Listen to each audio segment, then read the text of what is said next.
State of ஹார்மோஸ்ங்கிறது எந்த கண்ட்ரிக்கும் சொந்தம் கிடையாது. அந்த லடாக்கா ஐலாண்டுக்கு பின்னாடி லடாக்கா ஐலாண்ட் பக்கத்துல எல்லாம் அவங்களுக்கு சொந்தமே தவிர மெயின்லேண்ட் அந்த இன்டர்நேஷனல் வாட்டர்ஸ் ஈரானுக்கு சொந்தம் கிடையாது.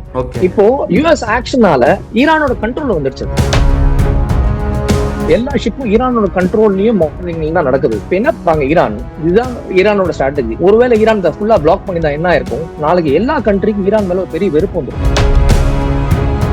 ஈரான் வந்து ஒரு பிரில்லியன்ட் ஸ்ட்ராட்டஜியை அந்த இடத்துல அடாப்ட் பண்ணிருக்காங்க சார். ரொம்ப அழகா அதை பிளான் பண்ணிருக்காங்க. என்ன பண்ணிருக்காங்க, ஸ்டேட் ஆஃப் ஹார்மோஸ் அவங்க பிளாக் பண்ணல, நிறைய பேர் பிளாக் பண்ணலாம்னு சொன்னாங்க, பிளாக் பண்ணல, அதை கண்ட்ரோல் பண்றாங்க. கார்கு தீவை கைப்பற்றதுனால ஈரானோட வருவாயை ரெஸ்ட்ரிக்ட் பண்றாங்க, சோக் பண்றாங்க. அதனால ஈரான் ஸ்தம்பிக்கிறதுக்கு வாய்ப்பு இருக்கு அப்படிங்கிறது யூஎஸோட எண்ணமா இருக்கலாம். கார்கு தீவு நீங்க சொன்ன மாதிரி 90% ஆஃப் ஈரானின் எக்ஸ்போர்ட், ஆயில் எக்ஸ்போர்ட் வந்து கார்கு தீவுல இருந்தா போகுது. கார்கு தீவை கைப்பற்றினா ஈரான் வந்து நெகோசியேஷன் டேபிளுக்கு வந்து உட்காருவாங்க.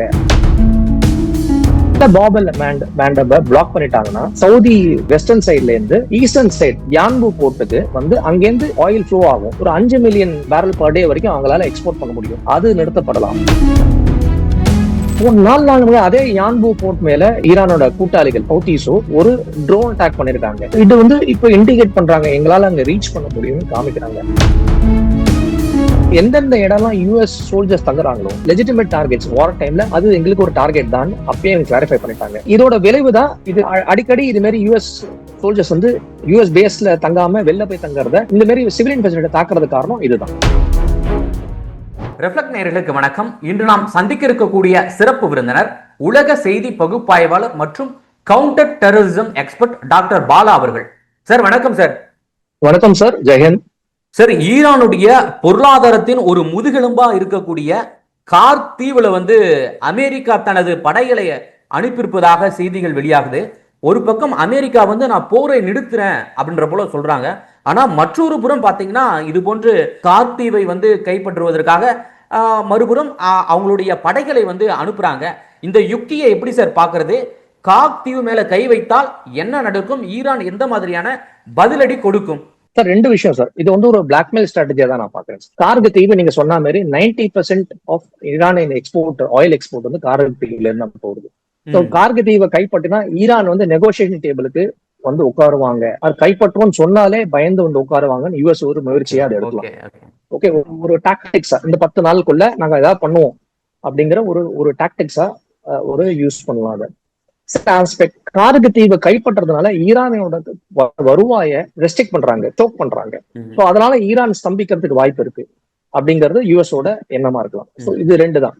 பட் என்ன பொறுத்தவரை கார்கு தீவை ஒண்டி அவங்க பிடிக்க மாட்டாங்க. இன்கேஸ் பண்ணா, இது பண்ணா பெரிய ரிஸ்க் யூஎஸ்க்கு. ஏன்னா இவங்க 2000-3000 சோல்ஜர்ஸ் தான் போறாங்க 82nd ஏர்போர்ன் டிவிஷன்ல இருந்து. ஏற்கனவே ஒரு 40,000 சோல்ஜர்ஸ் மெரைன்ஸ் இருக்காங்க யூஎஸ் பேசஸ்ல. பட் ஆனா அங்க யாரும் இல்ல, எல்லாம் move out of GCC countries. அங்க இருந்து அந்த கல்ஃப் கண்ட்ரிஸ் யாருமே இல்ல, எல்லாம் வெளில போயிட்டாங்க. ஒருவேளை கார்கு தீவை முடிக்க முற்பட்டா, இது கிரவுண்ட் லெவல் இன்வேஷன் மெயின்லேண்ட் ஈரான்ல இல்லாம இந்த தீவை ஒண்டி பிடிக்க முற்பட்டா ஈரான் வந்து திருப்பி படு மோசமா இருக்கும். ஏன்னா ஈரானோட military force, ground level force, IRGC, Basij, paramilitary force இதெல்லாம் சேர்த்தாலும் ஒரு 10 லட்சம் பேர் இருக்காங்க. Almost 1 million army strong. இதை வந்து ஒரு 3000-4000 பேரை வச்சு யூஎஸ் எல்லாம் ஹேண்டில் பண்ண முடியாது, கிடையாது. இந்த தீவை பிடிக்கிறதுக்கு முயற்சி பண்ணலாம்.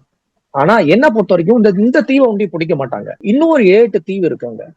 என்னெல்லாம் சொல்றேன். ஸ்ட்ரெய்ட் ஆஃப் ஹார்மோஸ் பக்கத்துல 3 தீவு இருக்கு. கஷம், ஹார்மோஸ் அண்ட் லடாக்கா அப்படின்னு 3 தீவு. இந்த கஷம்ங்கிறது மேஜர் ஏர்போர்ட் இருக்கு, ஏர்பேஸ் இருக்குங்க. அங்க ஒரு பெரிய ரன்வே இருக்கு.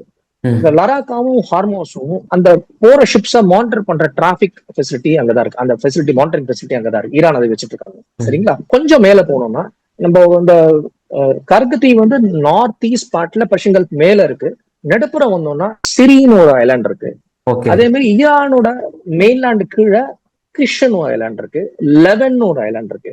அதே மாதிரி யுஏஇக்கும் ஈரானுக்கும் பார்டர்ல 3 ஐலாண்ட் இருக்கு. ரொம்ப முக்கியமான ஃபெசிலிட்டிஸ்.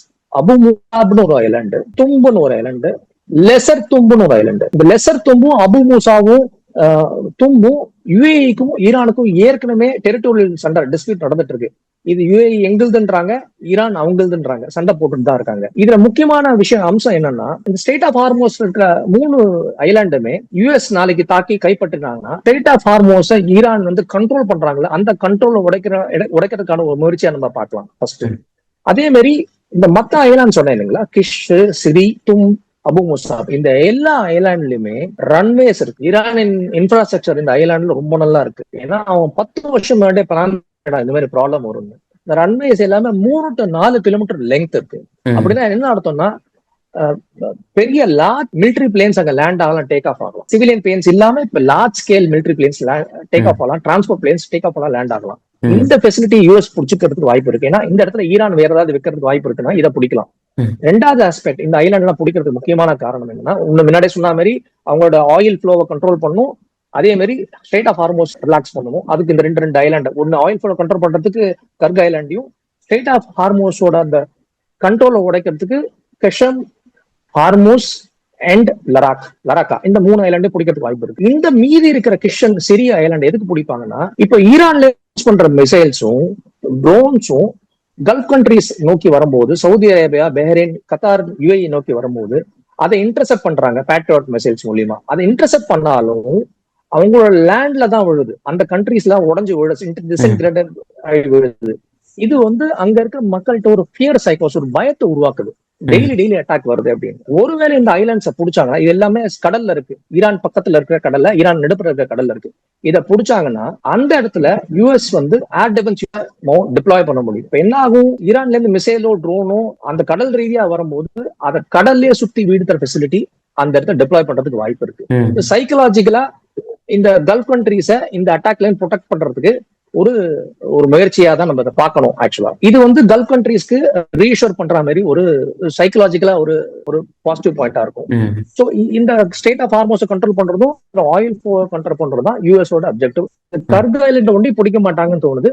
இதை சுத்தி 7 ஐலாண்ட்லயும் யூஎஸ் ஆக்குபை பண்றதுக்கு தாக்கிறதுக்கு வாய்ப்பு இருக்கு. சார், அதே போல அந்த கார்க் தீவுல ஈரான் கன்னி வெடிகளை வச்சிருக்கிறது அப்படின்ற போல ஒரு செய்தியும் வருது சார். கார்க் தீவுலயும் வச்சிருக்காங்க. கார்க் தீவு ஃபுல்லாவே அவங்களோட export facility, oil export facility இருக்கு. அந்த தீவுலயும் வச்சிருக்கதா சொல்லப்படுது. அதே மாதிரி ஸ்ட்ரெய்ட் ஆஃப் ஹார்மோஸ்ல மெயின் வாட்டர்வேல சி மைன்ஸ் டெப்ளாய் பண்ணிருக்காங்க. சோ எந்த ஷிப்பும் தாண்டி போக கூடாதுங்கிறது. இப்ப என்ன நடக்குதுன்னா, இன்னைக்கு ஆஸ் ஆஃப் டுடே என்ன நடக்குதுன்னா, ஈரான் ஒரு பிரில்லியன்ட் ஸ்ட்ராட்டஜியை அந்த இடத்துல அடாப்ட் பண்ணிருக்காங்க சார். ரொம்ப அழகா அதை பிளான் பண்ணிருக்காங்க. என்ன பண்ணிருக்காங்க, ஸ்டேட் ஆஃப் ஹார்மோஸ் அவங்க பிளாக் பண்ணல. நிறைய பேர் பிளாக் பண்ணான்னு சொன்னாங்க, பிளாக் பண்ணல, அதை கண்ட்ரோல் பண்றாங்க. கண்ட்ரோலுக்கும் பிளாக்குக்கும் நிறைய டிஃபரன்ஸ் இருக்கு. ஓகேங்களா? என்ன பண்றாங்க, ஸ்டேட் ஆஃப் ஹார்மோஸ் நார்மலா போகக்கூடிய வழியை ஃபுல்லா மைன் வச்சு தடுக்கிறாங்க. எந்த ஷிப்பும் போக மாட்டேங்குது, போறதுக்கு பயப்படுது. அப்படியே போனாலும் அவங்க கோஸ்டல் ரீஜன்ல உள்ள மிசைல் பேட்டரிஸ் மூலமா, யூனிட்ஸ் மூலமா அதை தாக்கி அழிக்கிறாங்க, ட்ரோன்ஸ் மூலமா தாக்கி அழிக்கிறாங்க. இப்ப எல்லாருமே ஈரான் பர்மிஷன் கேட்டு போற மாதிரி ஒரு சூழ்நிலை வருது. அந்த பர்மிஷன் கேட்ட போது ஈரான் என்ன பண்றாங்கன்னா, அவங்கள நான் சொன்ன 3 தீவு இருக்கு பாருங்க, கஷாம் கீழே லராக்காக்கு மேல ஒரு சின்ன வாட்டர்வே இருக்கு, இந்த கடல் பகுதி. அது மூலியமா எல்லா ஷிப்பையும் ஈரான் டெரிட்டரியல் வாட்டர்ஸ் மூலியமா திருப்பி அனுப்புறான் இவங்களை சுத்தி, நார்மல் வழியில போகாம. அப்ப என்ன ஆகும், எல்லா ஷிப்பும் ஈரானோட கண்ட்ரோல்லயும் மானிட்டரிங்லயும் தான் நடக்குது. சரிங்களா? இப்ப என்ன பண்றாங்க ஈரான், இதுதான் ஈரானோட ஸ்ட்ராட்டஜி. ஒருவேளை ஈரான் ஃபுல்லா பிளாக் பண்ணிதான் என்ன இருக்கும், நாளைக்கு எல்லா கண்ட்ரிக்கும் ஈரான் மேல ஒரு பெரிய வெறுப்பு வந்துடும், இன்க்ளூடிங் இந்தியா. கரெக்டா? சோ அந்த பிளாக்கேட உடைக்கிறதுக்காக மிலிட்டரி ஆக்ஷன் நடந்திருக்கலாம், சீரியஸ் மிலிட்டரி ஆக்ஷன் நடந்திருக்கலாம். ஈரான் அப்படி பண்ணல. ஈரான் என்ன பண்ணிருக்காங்க, கண்ட்ரோல் பண்ணி சில ஷிப்ஸுக்கு பர்மிஷன் கொடுத்திருக்காங்க, இன்க்ளூடிங் இந்தியன் ஷிப்ஸ். இந்தியால இருந்து போற ஒரு 4-5 டேங்கர்ஸ், எல்பிஜி டேங்கர்ஸ் வந்திருக்கு. க்ரூட் ஆயில் ஷிப்மெண்ட்ஸ் அகைன் கிராஸா இருக்கு. ஈரான் இருந்து நேற்றுக்கு நம்ம 43,000 டன் எல்பிஜியை வாங்கியிருக்கோம், ஈரான் இருந்து வாங்கியிருக்கோம். அந்த டேங்கரும் கிராஸ் ஆயிருக்கு. பாகிஸ்தானுக்கு அலோ பண்றாங்க. போன வாரம் பாகிஸ்தான் அலோ பண்ணு சொன்னாங்க. அப்புறம் ஒரு பாகிஸ்தான் ஷிப்பை திருப்பி அனுப்பிச்சதா சொல்றாங்க. அது மாதிரி 3-4 country, Chinese ships, Russian ships allow பண்றாங்க. பாகிஸ்தான் கப்பலின் பேர் யூஎஸ் கப்பல் வந்ததாக தகவல் போயிட்டு பாகிஸ்தான் கப்பலை திருப்பி அனுப்பியதாக தகவல் சார். இது அந்த நியூஸ் வந்திருக்கு சார், நான் பார்த்தேன். இப்ப என்ன, இந்த சில கண்ட்ரீஸ்ல அலோ பண்றதுனால மத்த கண்ட்ரீஸ், தடுக்கப்பட்ட கண்ட்ரீஸ் இருக்கு இல்லையா, அந்த கண்ட்ரீஸ்க்கு எல்லாருக்குமே ஒரு டயலமா வருது. யூஎஸ் சைடு சப்போர்ட் பண்ணலாமா, ஈரான் சைடு சப்போர்ட் பண்ணலாமா? அவங்க என்ன நினைப்பாங்க, யூஎஸும் ஈரானும் சப்போர்ட் பண்றாங்க, நம்ம எதுக்கு ஈரானை பகைச்சுக்கணும் அப்படின்னு ஈரான்ட்ட பண்ணுவாங்க. ஷிப்மெண்ட்டை நீங்க அலோ பண்ணுங்க, உங்களுக்கு பொலிட்டிக்கலா நான் உங்களுக்கு அகேன்ஸ்டா ஸ்டாண்ட் எடுக்க மாட்டேன். ஃபர்ஸ்ட் ஓகே, இது ஒண்ணு. ரெண்டாவது ஈரான இத தெஹரான் டால் டாக்ஸ்னே சொல்றாங்க. இந்த இடத்த ஒரு டால் பூத் மாதிரி ஈரான் அதை இப்போ ஆப்ரேட் பண்ணிட்டு இருக்காங்களா. சில ஷிப்ஸ் என்ன பண்றாங்க, அவங்களுக்கு ஃபீஸ் $2 மில்லியன் வரைக்கும் யுவான்ல கொடுத்து அது மூலியமா பர்மிஷன் வாங்கி உள்ள வரான்னு சொல்லப்படுது. சோ எய்தரவே ஈரானுக்கு பெரிய லாபம். இந்த இப்ப எந்த கண்ட்ரிலாம் யூஎஸ் சைடு போலாம் அப்படின்னு நினைக்கிற கண்ட்ரி எல்லாமே நியூட்ரல் ஸ்டாண்ட் எடுக்க வைக்கிறாங்க ஈரான். நான் ஈரானை பகைச்சிட்டாங்கன்னா அந்த வழியா போக முடியாதுன்னு ஒரு சூழ்நிலை ஏற்படுத்துறாங்க. ஒருவேளை இதை பிளாக்கேட் பண்ணிருந்தாங்கன்னா அந்த சூழ்நிலை வராது, எல்லாரும் ஈரானுக்கு அகேன்ஸ்டா போயிருப்பாங்க. இது கண்ட்ரோல் பண்றதுனால ஈரான்கிட்ட நல்ல உறவு வச்சுட்டு எங்க ஷிப்மெண்ட் அலோவ் பண்ணுங்க, எல்லா கண்ட்ரியும் ஈரான்கிட்ட இறங்கி பேசுறதுக்கு வாய்ப்பு இருக்கு. அதுதான் ஈரான் அந்த ஆப்ஷனை ஓப்பனா வச்சிருக்காங்க. அது ரொம்ப ஆப்ஷன். ஈரானுக்கு நெகோசியேஷன் பண்ணும்போது, பேச்சுவார்த்தை நடக்கும் போது இது ஒரு பெரிய லீவரேஜா இருக்கும். இது ஈரான் என்ன பண்ணாங்க, யூஎஸ் இது இன்டர்நேஷனல் வாட்டர்ஸ் ஸ்டேட் ஆஃப் ஹார்மோஸ்ங்கிறது எந்த கண்ட்ரிக்கும் சொந்தம் கிடையாது. அந்த லடாக்கா ஐலாண்டுக்கு பின்னாடி, லடாக்கா ஐலாண்ட் பக்கத்துல எல்லாம் அவங்களுக்கு சொந்தமே தவிர மெயின்லேண்ட் அந்த இன்டர்நேஷனல் வாட்டர்ஸ் ஈரானுக்கு சொந்தம் கிடையாது. இப்போ யூஎஸ் ஆக்ஷனால அந்த இடத்த பிரைவேடைஸ் பண்ணிட்டாங்க யூஎஸ். ஈரானோட கண்ட்ரோல் வந்துருச்சு. இது யூஎஸ் பண்ண பெரிய தப்பு. இந்த ஃபாலோ அவுட் அவங்க எதிர்பார்க்கல, யூஎஸ் எதிர்பார்க்கல. அதுதான் சொல்றேன், இட் இஸ் ரொம்ப தப்பான இன்டெலிஜென்ஸ் மிஸ்கால்குலேஷன். அது யூஎஸ் எதிர்பார்க்கல, இவ்வளவு தாக்கு பிடிப்பான்னு எதிர்பார்க்கல. தாக்கு பிடிச்ச ஸ்டேட் ஆஃப் ஹார்மஸ் இப்படி பிளாக் பண்ணுவான்னு எதிர்பார்க்கல. பிளாக் பண்ண கண்ட்ரோல் பண்ணுவாங்க. இந்த கண்ட்ரோல் பண்றதுனால இந்த கண்ட்ரோல் எப்படின்னா ஃபுல்லா டோட்டலா கண்ட்ரோல் பிளாக் பண்ணாம சில பேர் கொண்டு அலோவ் பண்றாங்க. அந்த சில பேரை பார்த்து மீதியும் இருக்கிற கண்ட்ரிஸும் ஈரான்கிட்ட நல்லுறவு பேணுறதுக்கு வாய்ப்பு இருக்கு. அவங்க நெகோசியேஷன் பண்ணும்போது ஈரானுக்கு இது ஒரு பெரிய பாசிட்டிவ் பாயிண்டா இருக்குங்கிறத நான் பாக்குறேன் சார். அதே போன்று அமெரிக்கா தொடர்ந்து ஈரான் மீதான மின் நிலையங்கள் மீது தாக்குதல் நடத்தினால் பாப் அல்மண்ட் அந்த தீவும் மூடப்படும், அந்த ஜலசந்தியும் மூடப்படும் அப்படின்ற போல சொல்றாங்க. இதை மூடப்பட்டால் எந்த அளவுக்கு உலக நாடுகளுக்கு இது ஒரு அச்சுறுத்தலா இருக்கும், எந்த அளவுக்கு ஒரு பாதிப்பா இருக்கும் சார்? சார், ஏற்கனவே ஸ்ட்ரைட் ஆஃப் ஹார்மோஸ் மூடினால ஆல்மோஸ்ட் 50% க்ரூட் 50% ஏறிடுச்சு சார். சரிங்களா? சப்ளை செயின் டிஸ்ட்ரிபியூஷனால க்ரூடும் ஏறிடுது, நேச்சுரல் கேஸும் ஏறி இருக்கு. இந்த பாப் மண்டல்ங்கிறது ஈஸ்டர்ன் சைட்ல இருக்கு. ஏமனுக்கும் அரேபியன் பெனின்சுலா உள்ள ஏமனுக்கும் டிஜிபோட்டி, ஆப்பிரிக்கன் கண்ட்ரி டிஜிபோட்டிக்கு நடுப்புற உள்ள ஒரு நேரோ ஸ்ட்ரெச். இந்த பாபல் மேண்டப்ங்கிறது அரபிக் நேம். அது ஒரு உண்மையான டிரான்ஸ்லேஷன் போற gates of tear, gate of tears அர்த்தம். ஒரு ஒரு அழுகியன் கதவு வாயில் அர்த்தம். ஏன்னா அது ஒரு துக்கமா தான் அந்த இடத்தையே பாக்குறாங்க. ஏன்னா ஏன்ஷியன்ட் டைம்ஸ்ல இருந்து அந்த இடத்துல ஷிப்ஸ் போறது வருது ஒரு பெரிய டிராப்பாவே இருக்கு. அந்த இடத்துல நேச்சுரலாவும் நிறைய ஷிப்ஸ் மூழ்கி இருக்கு. வார்லயும் சரி நிறைய ஷிப்ஸ் மூழ்கி இருக்கு. நம்ம ரீசெண்டா நம்ம இஸ்ரேல் காசா அந்த பிளாக்கேட் போது அந்த இடத்துல நவம்பர் 2023 இருந்து அக்டோபர் 2025 வரைக்கும் 100 அட்டாக் கமர்ஷியல் ஷிப்ஸ் மேல நடந்திருக்கு. யார் பண்ணிருக்காங்க? ஈரான் பண்ணல, ஈரானோட கூட்டாளின ஹவுதீஸ் பண்ணிருக்காங்க எமன்ல இருந்து. அதே மாதிரி இந்த வாட்டி எமன்ல இருந்து ஹவுதீஸ் இது மாதிரி அட்டாக் பண்றதுக்கு வாய்ப்பு இருக்கு. சார், நம்ம பேசியிருக்க டைம்ல இப்போ ஹவுதீஸ்கள் இஸ்ரேல் மீது தாக்குதல் நடத்திருக்காங்க சார். ஏமனுடைய ஹவுதீஸ்கள் ஈரானுக்கு ஆதரவாக இஸ்ரேல் மீது இப்போ ஒரு தாக்குதலை நடத்திருக்காங்க சார். ஹவுதீஸ் ஈரானுக்கு இந்த பாபல் மேண்டப தேவைப்பட்டா நாங்க பிளாக் பண்ணுவோம், அட்டாக் பண்ணுவோம் சொல்றாங்க. ஏற்கனவே ஜாயிண்ட் மேரிடைம் டாஸ்க் போர்ஸ் எல்லா கண்ட்ரியும் சேர்ந்து இது மாதிரி அட்டாக் நடக்க சொல்லி ஒரு கவுண்டர் மெஷர்ஸ் எடுத்தாங்க போன 2 வருஷத்துல. ஆனா நிறைய ட்ரோன்ஸ், ஹவுதீஸோட ட்ரோன்ஸ் சுட்டு வீழ்த்தப்பட்டது. பட் இருந்தாலும் சில ஷிப்ஸ் சேதம் மூழ்கடிக்கப்பட்டது. போன வருஷம் ஆகஸ்ட்ல சரி, செப்டம்பர்ல சரி, ஜூலைல சரி ஒரு 3-4 ஷிப்ஸ் கார்கோ லைனர்ஸ் தாக்கப்பட்டது. அதுல 2 இந்தியன் செயிலர்ஸ் கூட செத்து போனதா கேள்விப்படுறோம். இந்த ஷிப்ஸ் 100 ஷிப்ஸ் போனா 100 ஷிப்பையும் அவங்களால தடுக்க முடியாது. இதை எல்லாரும் புரிஞ்சுக்கணும். 2 ஷிப் தாக்கினா கூட அந்த பயம் வந்துடும்.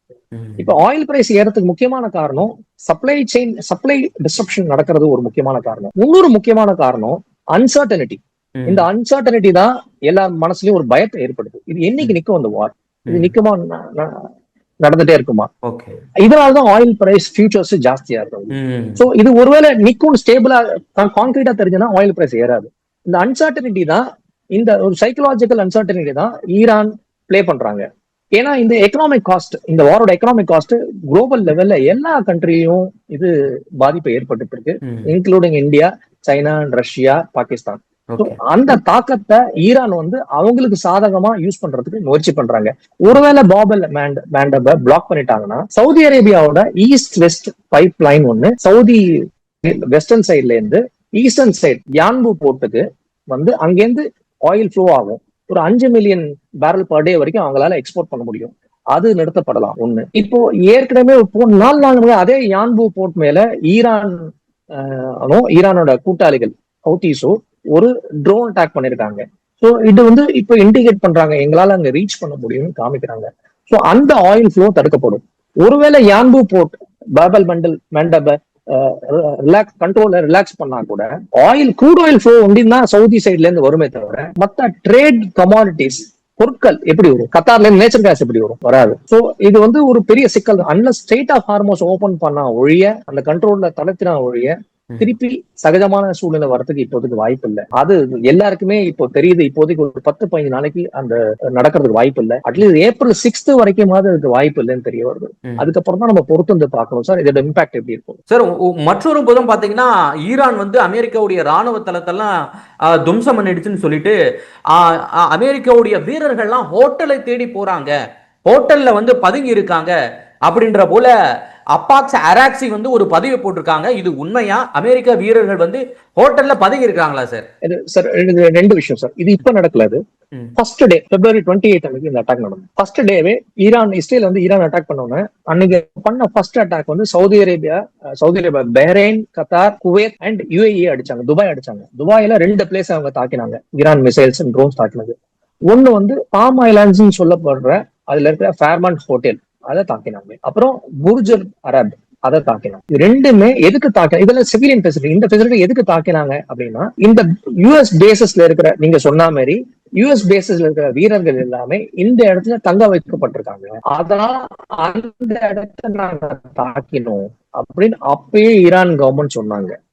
சோ யாரெல்லாம் எந்தெந்த இடம்லாம் US சோல்ஜர்ஸ் தங்குறாங்களோ அதெல்லாம் லெஜிட்டிமேட் டார்கெட்ஸ். அது சிவிலியன் ஃபெசிலிட்டியா இருந்தாலும் லெஜிட்டிமேட் டார்கெட்ஸ். வார் டைம்ல அது எங்களுக்கு ஒரு டார்கெட் தான் அப்பயே கிளாரிஃபை பண்ணிட்டாங்க. இதோட விளைவு தான் இது. அடிக்கடி இது மாதிரி US சோல்ஜர்ஸ் வந்து US பேஸ்ல தங்காம வெளில போய் தங்கறத, இந்த மாதிரி சிவிலியன் ஃபெசிலிட்டி தாக்குறது காரணம் இதுதான். மிக்க நன்றி சார். உங்களுடைய நேரத்தை எங்களுடன் செலவழித்து பல்வேறு தகவலை, ஈரான் அமெரிக்கா போர் குறித்து பல்வேறு தகவலை மக்களுக்காக கூறியமைக்கு நன்றி. வணக்கம். ஜெயன்.